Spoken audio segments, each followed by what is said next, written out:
Ng ulam guys. Ang lutuin natin ay bupis. Ito ay mix ito guys. May heart ng manok. Tapos batikulon. Tapos may kunting atay.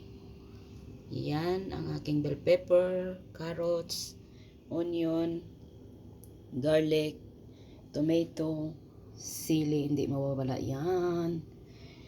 Kung may rabanos kayo guys, masarap guys. Butter, kunting oil guys.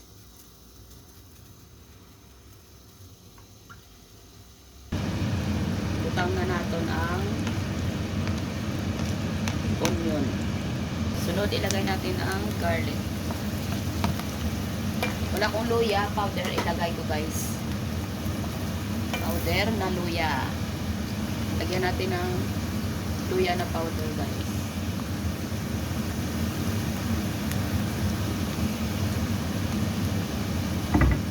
Lagay na natin ang ating kamatis.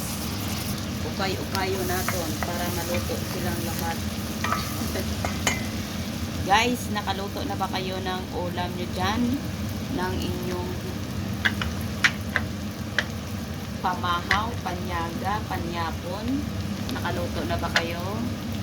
Ito ay ang bupis nito ay paborito ito ni Silim ko ni Aiden. Yan, pag ganyan niya guys ay luto na lahat.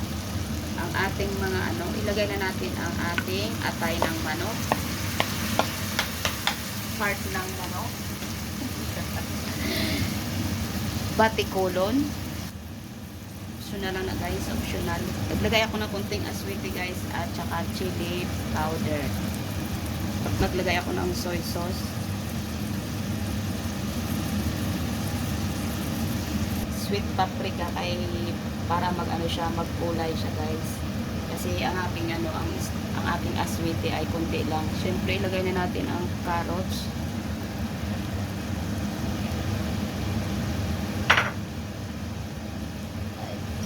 Ang ating bilip, nakalimutan ko.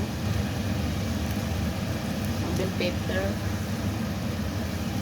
Biling isang plato. Siyempre, nakalimutan ko ang vinegar. Lagyan natin ang vinegar, guys. Ilagay natin ang pangpalasa natin na chicken cube.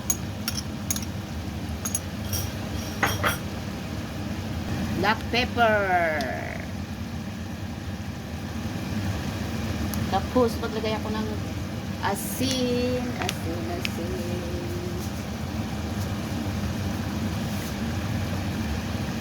Siyempre, tikman natin guys.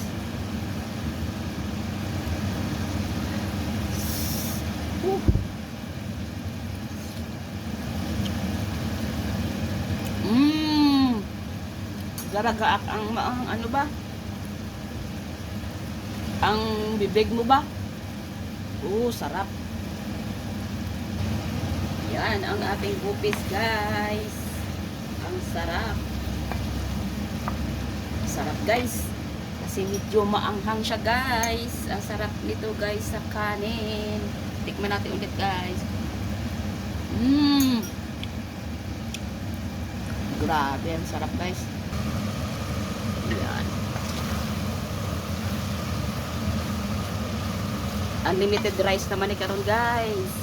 Pero ako ga-diet ako guys. Ga-diet muna ako guys.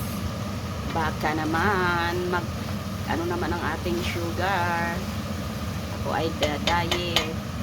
Ang sarap guys. Ay luto na po yan guys. Yan. Luto na guys ang ating bupis guys. Ang sarap.